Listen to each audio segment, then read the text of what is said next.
صحبت جالبی امروز میخوام بکنم، اونم راجع به کافه رفتن. دخترها جداگونه، پسرها جداگونه و دختر پسرها وقتی با هم میرن، چون کاملا این سه تا آیتم با هم فرق میکنن. یه نکته‌ای که راجع به غذاهای اینجا من واسم جالب بود، اینجا خیلی خوشگله غذاش. خیلی هم پرملاته. آفرین، خیلی هم پرملاته. مثلا این چیه من نمیدونم ولی خیلی خوشگله. پر از ماجراجویی غذاییه، میگم بیگ موری یوتیوبش فضاییه، همه چی تست میکنه، این پسر روانیه، مخاطب سابسکرایب میکنه و صفا میده. بیگ موری همه جا رو میگرده با آیلا، برنامه میسازه از غذا با حالا، از سوشی خرچنگ تا پاستا، از تهران بگیر تا پاتایا. بیننده دوست داره ما رو، میذاره کامنت زیاد، میبینه فود ادونچرز و با اشتیاق. اگه تو هم ما رو میبینی پس با عشقیا، همین الان کن تو اگه خوابت میاد. همه جور رستوران و غذا هستش که تو پلیلیست فود ادونچرز، همه جور رستوران و غذا هستش که تو پلیلیست فود ادونچرز. بچه‌ها سلام، من بیگ موری. اینجا چنل یوتیوب بیگ موری اومدیم با یه قسمت از فود ادونچرز جذاب دیگه تو یه رستوران خفن دیگه، رستوران گیت لانج واقع در سعادت آباد. اومدیم ما هم بهتره کنیم با آیلای عزیز، اومدیم صبحونه بخوریم، نهار بخوریم، قلیون بکشیم، کلا ببینیم چه خبره. یه روز باحال با هم تجربه کنیم. 3 2 1 به چنل یوتیوب ما خوش اومدید.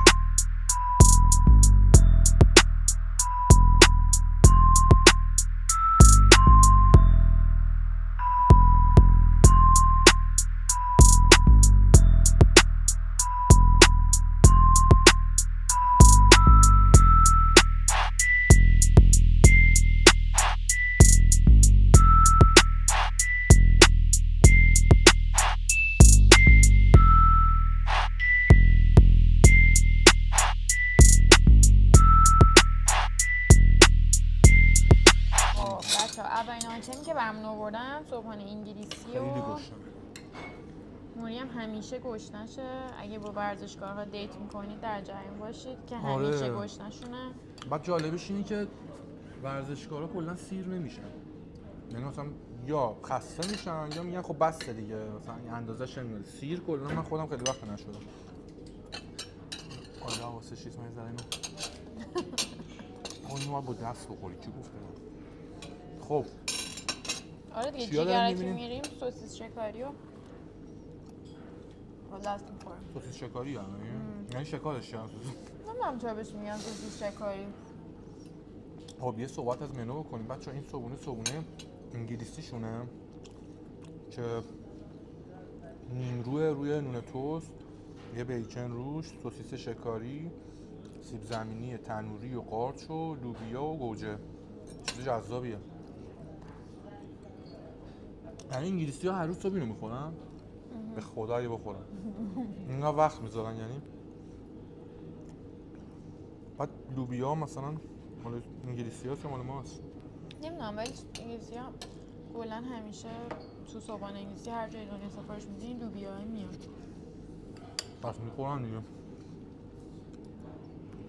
نریزه روت، چون میدونی که هم متخصص ریختن روی لباس. بچه‌ها دانه 2 داره، یعنی فوق لیسانس داره تحصیلشو بخوام بگم تو لباس ریختم. خب نظرت راجع به غذا تا اینجای کار؟ شما آره بیا.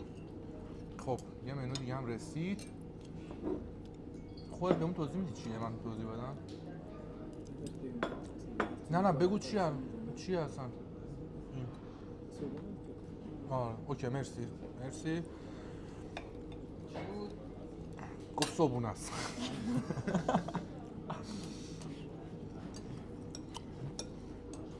خب پیده به اینا میگن دو تیزاره.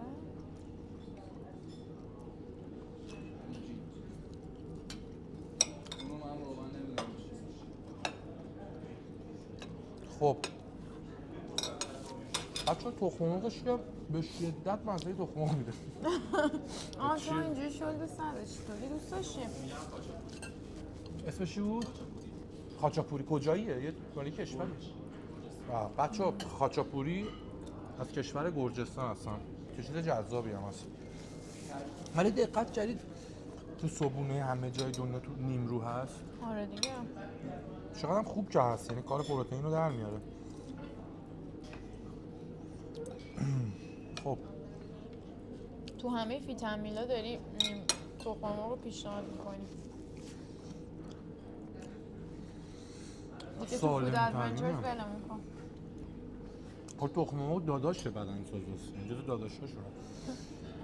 پروتئین بالا، کالری پایین. چی میخوای از یه غذا؟ صبحونه البته سس خوردن کار درستی نیست ولی این سیب زمینی فکر کنم یه سوسی هم روش اومد خیلی جذاب میشه. خب چی بودی؟ خاچاکوف خاچاکاری فامیلی منه. از گرجستان خیلی جذابه. این یه حالت پیتزایی هم داره. سوسیس داره، پنیر داره، آره دیگه مثل نونش این هم زیرم پوره گوجه است، حالت املته. خب بچه‌ها من خیلی گشنمم اصلا مکس میکنم یه مقدارشو تست میکنم ببینم اوه توش چقدر زیاده ولی من فکر می‌کردم ببین دورش نونش یه جوری اومده بالا این قایق شده توش پر شده. پنیر هم توش داره. من به عشق شما به خدا این چیزا میخوام یعنی من همیشه رژیم غیر از اینه نه واقعا. ولی خدا رو شکر که این برنامه هست منم یه خوشی بهم. و یعنی همش صبح تا شب داریم جوجه و فیلو به این حالت خوردنش هم میکنم پیتزاییه دیگه.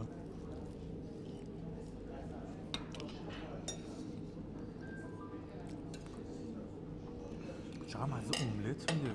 آره دیگه این توش مایه املت. ببین این املتشونه قشنگ.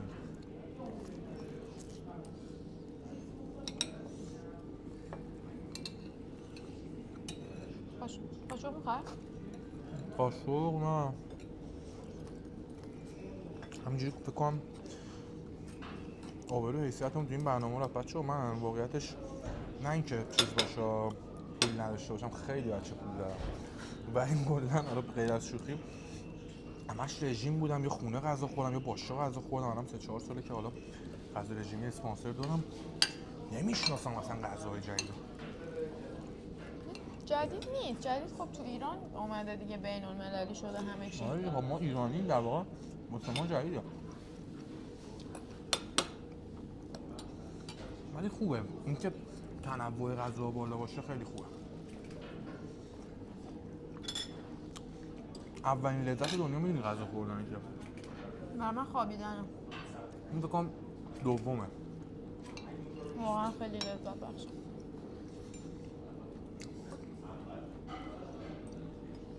خیلی خوشمزه بود. آره بچه اگه اومدین اینجا حتما یه آیتم رو امتحان کنین. آره من جفتشون تا الان خوب بوده دروغ نگم ولی این قبلیه رو تقریبا 5-6 میدونم. خب صبحونه انگلیسی چیز خاصی نداره دیگه. نیمرو و توست یه چیز خیلی خاص و جذابه جدیده. آره این مثلا داستان پنیرش و ایناش بعد بزرگی هم هست. حالا قیمتش هم باید بپرسیم من تو ویدیو بگم چون واقعا خیلی سینی بزرگیه.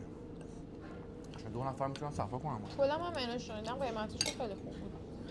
یعنی خیلی بالا نبود نسبت به لاکچری بودن رستوران. آره فضاش خیلی خفنه بچه‌ها. حالا نمیدونم تا اینجای ویدیو دیدید یا قراره ببینید فضاش فوق‌العاده است.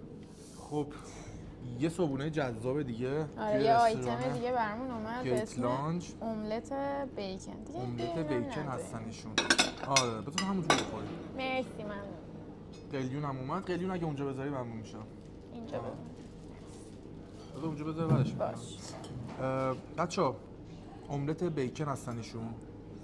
وای خیلی جذابه. تخم مرغ اسکرامبل درست گفتم؟ اسکرامبل. اسکرامبل. تخم مرغ اسکرامبل به تخم مرغی گفته میشه که هم زده میشه. ما تو ایران بهش میگیم خاگینه. حالا خاگینه یه ذره آردم میزنی ولی وقتی اینجوری هم میزنی یه ذره دیدی پف میکنه موقع درست کردن به این میگن اسکرامبل. بعد بیکن گوساله داره، ریحون ایتالیایی داره، سس پیاز و باربیکیو و گوجه و سیب زمینی و قارچ. وای خیلی جذابه. بچه این که صبحونه نیست این داداشمون شامه واسه خودش. من یه تست بگیرم از این مال کدوم کشوره به من اینو بگی که بگم. با دست هیچ وقت غذا نخورم. این احتمالاً خودمون درست کردیم دیگه که انقدر پرملات و همه چی داره. هیچ جای دنیا اینجوری صبحونه نمیخورم. اینجوری بخورن که اصلا نمیرن سر کار. همونجوری لش میکنن خونه سیگار و یه قلیون میشن. توی لهستان مثلا میگن تو کشور اروپایی خیلی سرد یه شات مشروب صبح میخورن که گرمشن برن. اینا توی غذاهاشون خون میریزن، مثلا سوپ خون میخورن که گرم بمونه بدنشون. بعد صبح مثلا یهو پا میشن یه دونه کاسه سوپ خون میخورن. خوبه ومپایرا. جای ومپایرا فکر کنم خالی اونجا. اینم بیکنه ریزیز شده، رشته شده، درسته؟ خیلی جذابه بچه‌ها.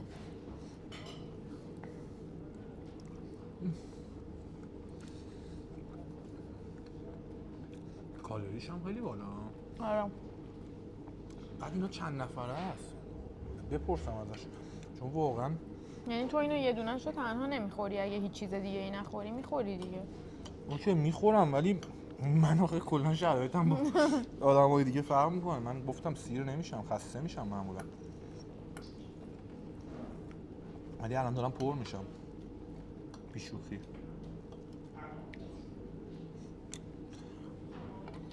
کنم تا حالا تو این چند ماه این جمله رو ازت نشنیدم. دارم پر میشم.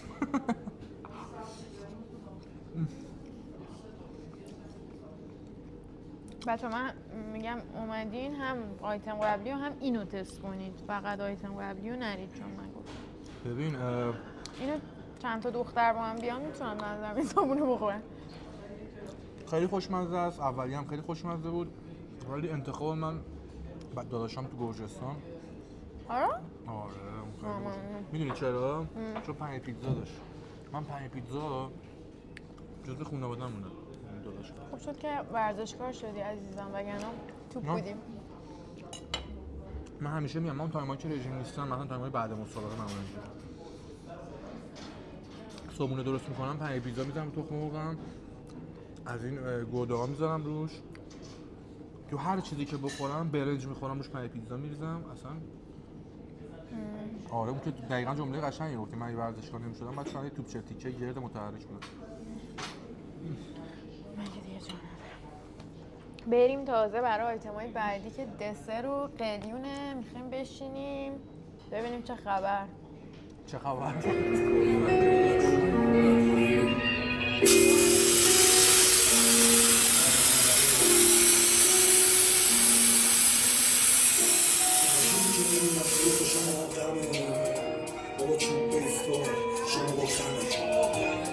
دیگه برتر ما هم تاجیم همش صدری. همه چی داریم تکمیل، ولی باز کمه، ولی باز کمه.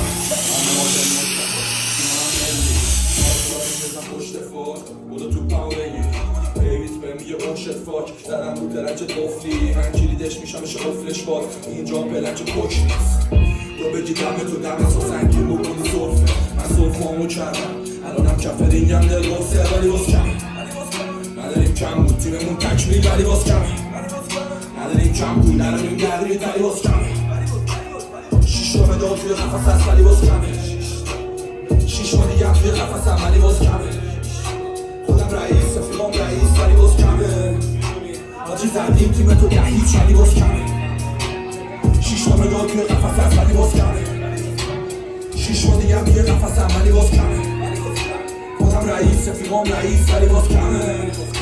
آجی زدیم تیم تو ده هیچ، ولی باز کمه.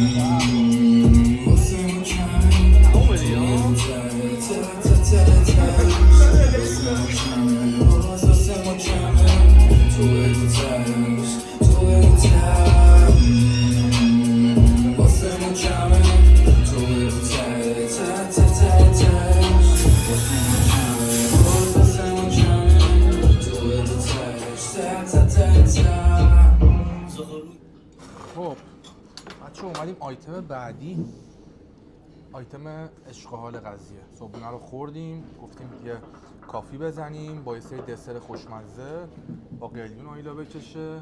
کار درستی نمیکنه اصلا قلیون. چی هستنشون؟ لته، ایشون؟ تیرامیسو، ایشون؟ چیزکیک نوتلا، دارم امتحان میدم.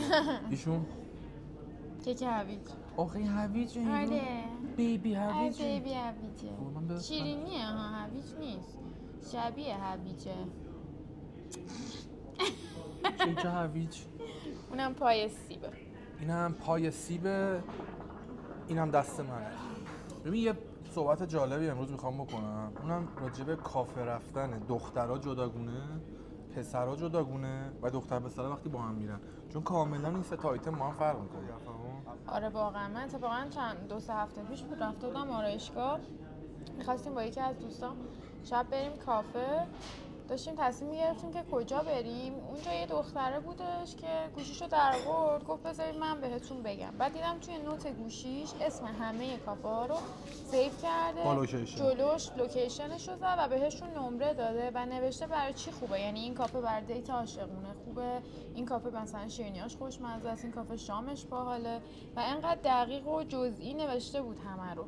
خیلی باحاله این دخترا. خیلی باحاله. آره. منم یه دوست داشتم تو شمال زندگی میکنه، کل مپش هر جای باحالی که رفته ویوش خوب بوده اون لوکیشن رو سیو کرده رو. آره آره این دقیقاً خیلی کار باحالیه و اینکه دیگه هر جا بخواد بره میدونه، ولی یه ذره تکراری میشه. دخترها بیشتر این کارو میکنن. کلا دخترها توی مرتب کردن و ارگانیز کردن جزئیات اینجوری، پسر اصلا حال ندارن بیان بشن لیست واسه آره کافه. آره من درست مثلا کنن. خودم شده مثلا 10 بار یه کافه رو رفتم، بعد بپرسی اسمش چیه نمیدونم اسمش چیه، رفتم نشستم من کافه خودم چون که مثلا همیشه دنبال اینم که قلیون بکشم، یه ذره کافه‌ای که میخوام برم برام محدود میشه. مثلا دوستان میگم بیا بریم فلان جا اینا و خب خیلی از کافه هایی که مدلش متفاوته از جایی که قلیون داره مثلا دوستان برن، من نمیرم دیگه، میگم نه بریم اونجایی که قلیون داشته باشه. مثلا یه سبک خیلی خاصه. الان دیگه خیلی جا قلیون داره، قدیم ولی خب اینجوری نبود، یه تایمی جلو قلیون رو میگرفتن و اینا. بعد اون موقع ها چیز قلیون داشتی که سفره خونه آفرین، سفره خونه و قهوه خونه و اینا قلیونش، کافه ها معمولا قلیون نداشت. بعد حالا یه نکته جالب دیگه که بهتون بگم اینه که این حالا خیلی میمش هم در اومده، پسرا وقتی با دخترها میرن بیرون دیت چجوری غذا میخورن، دخترها چجوری غذا میخورن، وقتی پیش دوستاشون چجوری غذا میخورن. منم میخوام یه نشون بدم. پسرا وقتی با دخترها دارن میرن دیت اومدن کافه، کدوم پسرا؟ اکثر پسرا. آره ببین یه پولا رو چون ددی BTC کرده بود مثلا همین یاد امروز مهمونه تو. خب حالا یه من تصادف کردم. آفرین، حالا اینو بگیر. پسرا وقتی با رفیقاش آجی خیلی گشتم های اینو خیلی خوش من تو رفتم دو تا دیگه نمیدوناش کردم. پسرا وقتی پسرونه میان بیرون، دخترها هم همینن البته. دخترها تو کافه که اینجوری نمیخورن در هر صورت، شاید خونه اینجوری بخورن ولی پسرها نه، پسرها جایی که دختر نباشه هر جا باشه غذا بخوره کنسل. آفرین. دقیقاً دختری که کلاً صبحونه بکشه. بخوره نهاری چیزی بخواد بخوره، دختر باید خواب باشه. خب این تیرامیسوی خدایی خوشمزه بود. آره واقعا خدایی کاری من نمی‌کنه. خیلی کلا کارای اینجوری مثل شیرینی پزی رو دوست دارم ولی حوصله ندارم، وگرنه خیلی چیزای جذاب تو خونه میشه درست کرد. خیلی هم کاره. هویج کوچولو رو ببریم خونه بیبی برات هویج. نگه داریم. بچه‌ها این بیبی هویج رو من میبرم خونه، ددی هویج شد بهتون نشون بدم. بزرگش کنیم. اینا چیه؟ این هویج شونوت کار گذاشت. چیز فیلم مردا چقدر موقعش دارکه. خب بچه‌ها این کیک هویجه هم خیلی خوشمزه است. الان فکر می‌کنم مثلا ما همین الکی میگیم خوشمزه، به خدا خیلی خوشمزه. اصلا من که همیشه رژیمم که اصلا نه تو اشغالم. من این مزه این کرما که میریزن لای کیک و هویج عاشقشم. اینو میگی؟ این روش هم همونه. خیلی خوشمزه. چیه کرمه؟ این چیزی مثل کرم بروله است که تو پیراشی قدیمی هم میریختن ولی جدیدش. گردو هم توش داره. ولی پای سیبو بیارم امتحان کنیم تا خفه نشدیم از اون. آره خدایی.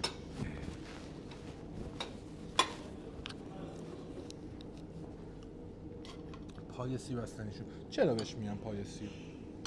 ببین اسم انگلیسیش اپل پایه، خب همونو ترجمه کردن فارسی هم بهش میگن پای. بابا اصلا خب وگرنه فارسیش معنی دیگه میشه. آره دیگه، وگرنه اونا که نمیدونستن تو فارسی میشه پا. اپل پای یا پای اپل. اپل پای مثلا منگو پای هر چیزی که خب می‌خوای اپل پای پای. مثلا بگیم باز بهتره تا بگیم پای سیب. چون من یاد پای یه بنده خدایی پای میاد. یعنی چی هستن؟ پای یعنی چی؟ به شیرینی که اینجوری خمیر دور چلاش یه میوه‌ای میذارم میگن پای.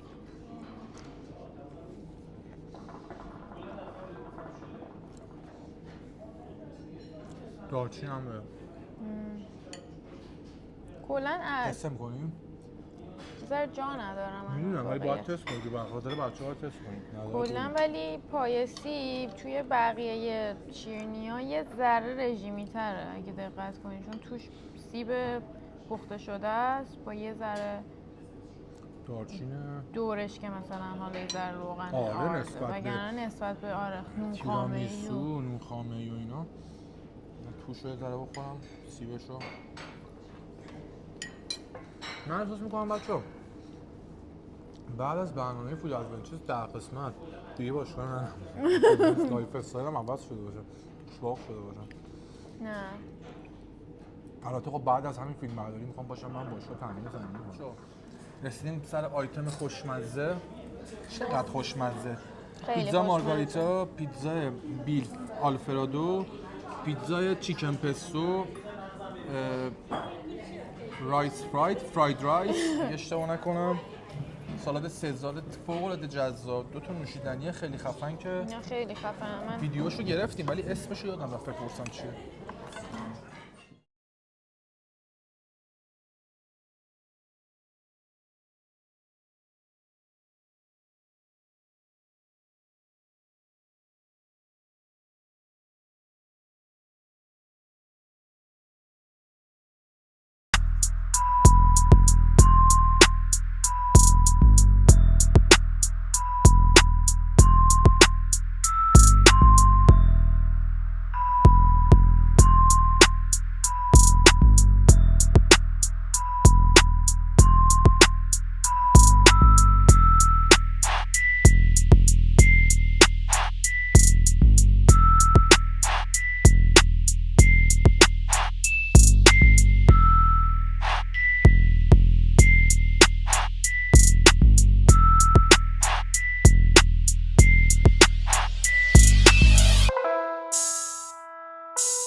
دهنم نره این گندمش.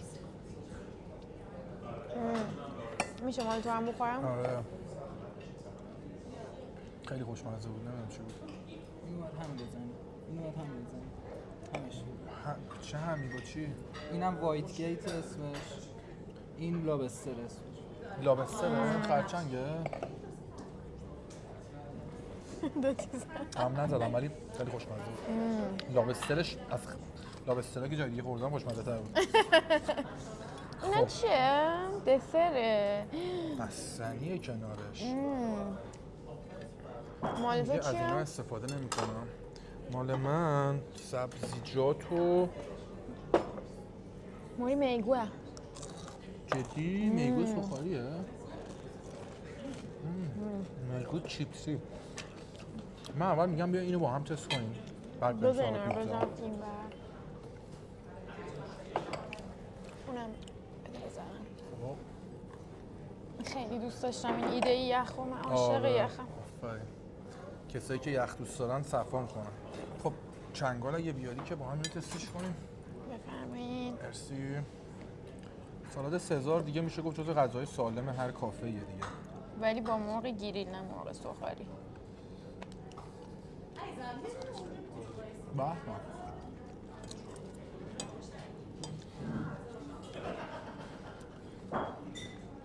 بیکن عزیزم درسته؟ بازاتیش بود؟ نه بیکن ریش ریش شده. چقدر از تو بیکن خوردیم؟ کنم 1 سال 2 سال بود ولی بیکن نخورده بودی. من فکر کنم آره تولد یکی از دوستام آخرین بار 5-6 ماه پیش، نه مثلا بعد دوباره 1 سال. ولی کلا جذابه بیکن.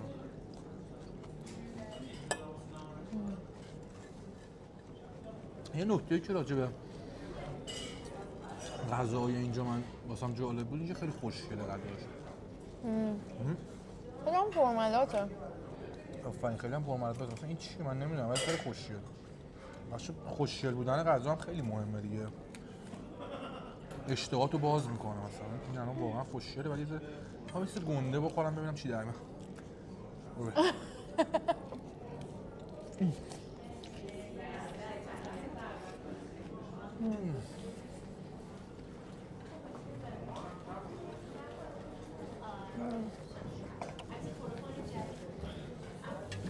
خیلی خفنه.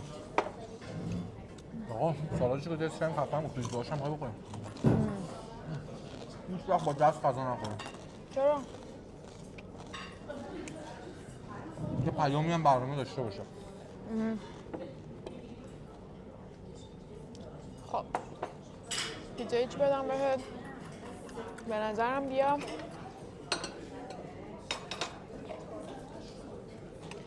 یه اسلایس از این بخور. یه اسلایس از این بیف آلفردو، چیکن پستو چیکن پستو، مارگاریتا. و بهشون نمره بده. قیافه من دیدی؟ بیف آلفردو، چیکن پستو، مارگاریتا. خب بچه مارگاریتا نمره حتما نمیگیره، از من نخورده ولی حالا تست میکنیم. نه به کیفیت و غذا باید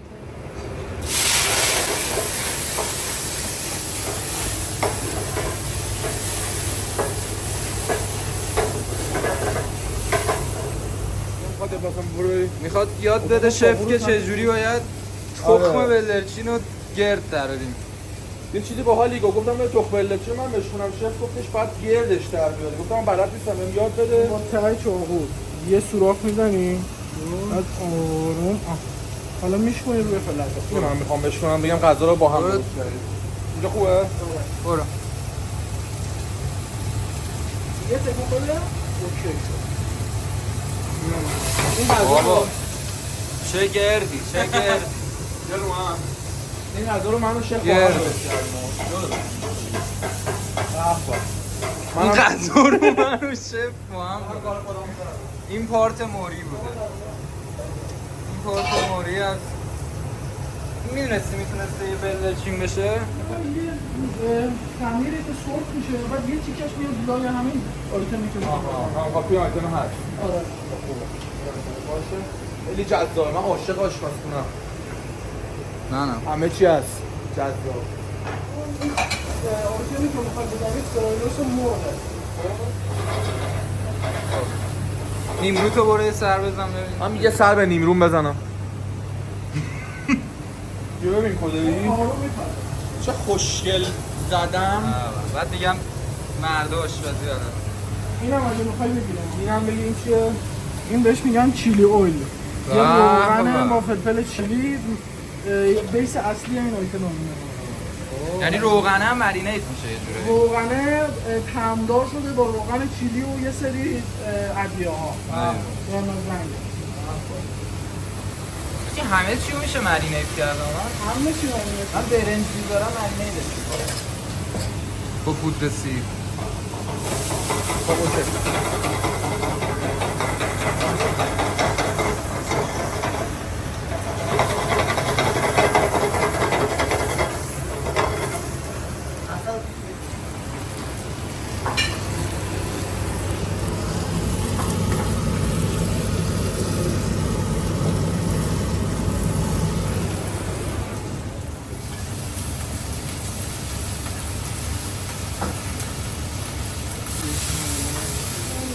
سس تریاکی است، سس اصلی فراید رایس. فکر کنم ولی همون داستانه.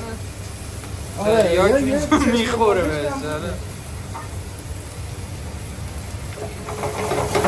چیزیه که شف درست کرده. چیزیه که من درست کردم. اینو واسه تو خدایی بهتر شد. خوشگل‌تر. نه اینکه رفیق تمام. آره شف هم خدایی خوبه ولی غذای من خفن‌تره. بله. اینجوری با غذاشون چیزی که دوست دخترم پیشمه درست میکنم. چیزی که خودم تنهام درست میکنم.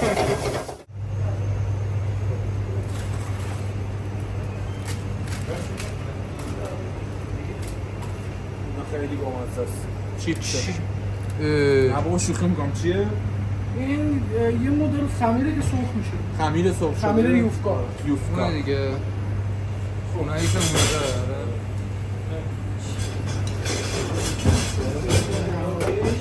این هم همونی که شما دادی. ماشاءالله. اصلا بدون اون ببین. اینه که میگم غذا رو با هم درست کردیم. دیدی؟ بیا همونجا. اینه همون. که میگم غذا رو با هم درست کردیم. این هم امضای کارش. این هم امضای کار. آه. تمام عجب شده خفن شد. این شد الان فراید فراید رایس. اوکی. الان چیه؟ این الان سس آلفردو برای سس پیتزای کرم استیکمون استفاده میشه. سس آلفردو برای پیتزای کرم استیک. همون سوسی که تو پاستا هم هست. آره از همون سس با خاما و شیر و ادویجات. من فیوریت هم پیدا کردم. این چه؟ این یکی سس پستوه که میشه ریحون و مغز گردو و مغز بادوم زمینی برای پیتزا برای پیتزای چیکن پستو. سس پستو برای پیتزای چیکن پستو. سسش با چیزه؟ با دونه کاجه؟ دونه کاج یا با دونه کاج رو نمیدونم. نه آخه تو ایران هیچکی دونه آره، کاج دونه معمولا کاج نمیدن. اصلش ولی دونه اصلش با دونه کاجه دیگه درسته؟ ولی ما با گردو و مغز آره. بادوم زمینی میزنیم. با چیزای دیگه هم فکر میکنم میزنم مثلا با هر مغزیجاتی میشه زد. آره. با پسته میشه زد، با همه چی میشه زد. این هم که سس مارینارا، سس اصل ایتالیایی، سس مارگاریتا. سس مارینارا. آها ماریمارا. مارینارا. با مارینارا. این با گوجه است دیگه. گوجه با ریحون ایتالیایی. ریحون ایتالیایی با ریحون ایرانی فرق میکنه؟ بله خیلی. میخواستم همینو بگم. من بچه بودم رفتم یه جا میخواستم پیتزا سفارش دادم. خب آجی اسمش مارگاریتا رو دیدم فکر کردم ای ریزه آورد دیدم همون نون و گوجه است. چی ترکیباتش؟ چی؟ مارمارینا بود الان. این نه اون مارگاریتا این مارینا. این مارگاریتا همین نون و سس و پنیر با گوجه. ریحون ایتالیاییه دیگه. خود ایتالیایی‌ها اینجوری میخورن ولی ما اصلا اینجوری اصلش نمی‌خوریم. آره ایتالیایی اصلا اصلش باید سوسیس بعد کارباس پر باشه. پر. اینا چیه پنیره؟ این هم پنیر فروتورلایف، پنیر موزارلا. پنیر موزارلا. مثل موتورولای قدیم. موزارلا از چی درست میشه؟ از شیر. شیر دیگه پنیر هم. چرا تمام میگم پنیر مدل‌های دیگه. مختلف خب درست موزارلا. می‌کنن. همین الان پنیری که مثلا صبحونه می‌خوریم 10 مدل داره ولی همشون از آره. شیره. ترکیباتش کم و زیاد میشه. لاکتیکی و نزدیک 2000 مدل ما پنیر داریم توی کل صنعت آشپزی. 2000 مدل پنیر داریم. مهد پنیر هم همون ایتالیاه نه؟ دید؟ نه مهد پنیر فرانسه. فرانسه است. فرانسه دیدی این میگن قالباشو گردا چه گوجه‌چری هم دارم میدید بچه ها؟ گوجه گیلاسی. فرانسه میگن انقدر تمام پنیر زیاده اگه شما روزی یه دونه از پنیراشون تمام کنید سال کم میارید تو طول. تا آخر سال هی جدید می‌خوریم. این جدید. ولی فیله است. فیله مرغ، فیله مینیون، فیله گوسفندی یا گوساله است. من تو موزیک می‌خوندم بچه‌ها فیله مینیون با سس چیلی و لیمون. موزیسیانی؟ ای بعضی وقتا.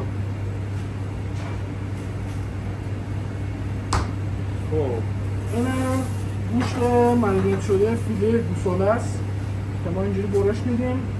مرینیدش هم میگی بهمون؟ مرینیتش هم سس خردل، سس ورچستر، نمک و فلفل و یه سری فوت کوزه‌گری. یه سری فوت کوزه من یعنی پیتزای مورد علاقه‌ام از الان انتخاب کردم. حالا بخورم میگم کدوم بهتر بود ولی من از الان شماره 1 مورد علاقه من، چون هم سسش آلفردو. روزگاریش تو اینه که منجمد بیاره رو پیتزا، بعداً میفهمید دلیلش چیه. خودمونم بعدم میفهمیم چرا این اتفاق افتاد. این پیتزا رو 2 بار بخور. این پیتزا رو آره 2 بار باید بخوری، بار اول متوجه. شف رسیپی هم داری واسه شخص خودت باشه، خودت اختراع کرده باشی؟ اختراع نه. سعی میکنه آره علمی بره جلو یا چیزایی که هست بعد از خودش چیزی تمازیات نمیکنه. نظر من اصالت غذا رو نباید تغییر بدی. هر غذایی یه اصالت داره. اونم ولی بالاخره یکی درستش کرده دیگه. دیگه ولی خب سالها پیش نه با شف ما بحث نکن. این غذا داره میذاره این خفنی نمیدم به فیلم مردان نمیدم بخورم. بحث کرد قبوله؟ مردم دوست خوبه باشه. آره دوست خوبه ما. دیدی من با شف بستیم و خب تقریبا حاضریم، فقط بریم برای خود. برو بریم. فقط شما من اینجا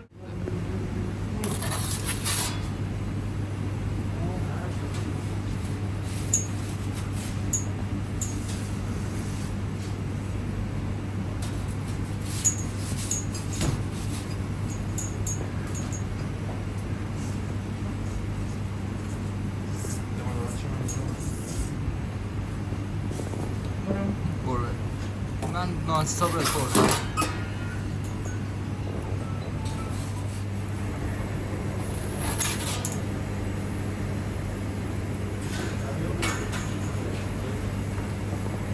برم.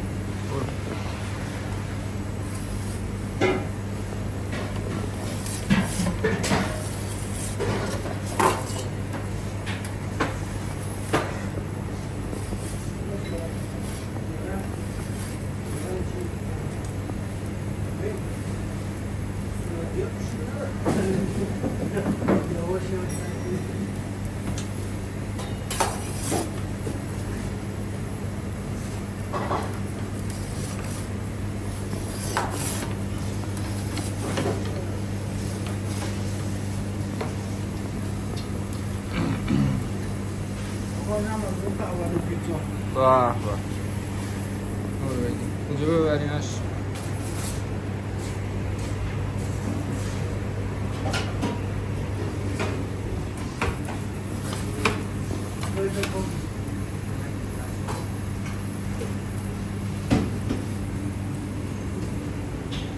یا سفیه میرم بچه فیلم نمیدم.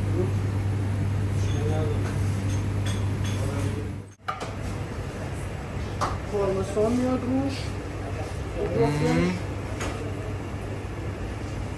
برگ ریحون تازه،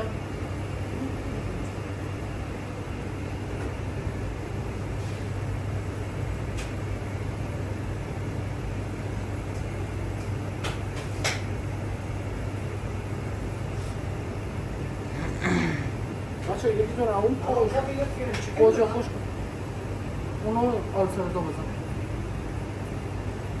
کجا خوش کنم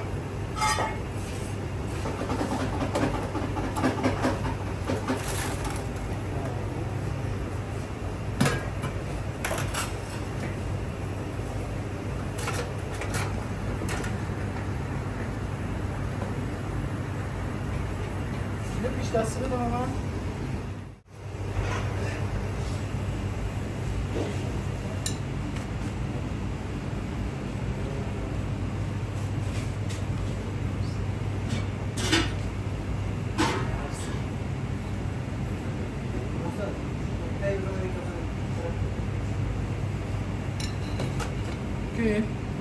تمام.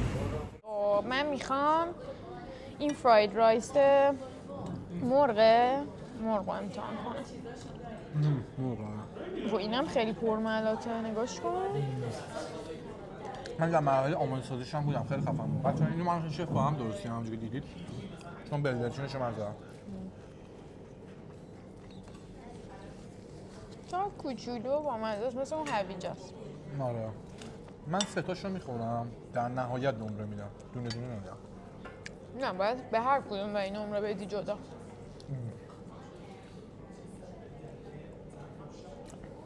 خب ماری جون چند میدی به پیتزا؟ من که اینو واقعا دوست داشتم، فقط یه ذره تند بود. و یه ذره پیاز داشت من یه ذره اذیت شدم. من پیاز بازم، من یعنی تون بازم.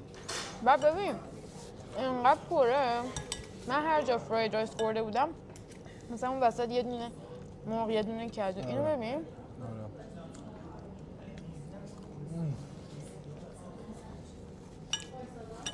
سس تریاکی شده هم معتاد میکنم. یه نکته حالا به امتیازا رو بگم. ببین مثلا پیتزایی که خوردم واقعا نمره بالایی میگیره. پیتزایی که قدیم خوردم. ولی حالا نسبت به هم دیگه بخوام نمره بدم، همونجوری که تو آشپزخونه‌ام گفتم بیف آلفردو نمره کامل رو از من میگیره. خب چون بیف آلفردو دوست داری یا چون بیف آلفردو؟ آره سلیقه‌م، چون دوست دارم. من گفتم دیگه هر کدومش به نحوه خودشون خفن بود، حتی این مارگاریتا. ولی اول بیف آلفردو، دوم چیکن پستو و سوم مارگاریتا رو از من میگیره. باید کلا غذا رو بخوام بگم. اول بیف آلفردو، دوم سالاد سزار خیلی دوست دارم. سوم فرنچ فرایز، چهارم پیتزا چیکن پستو، پنجم مارگاریتا. اگه یه 6 تایی هم بود مطمئن باشی مارگاریتا ششم میشد.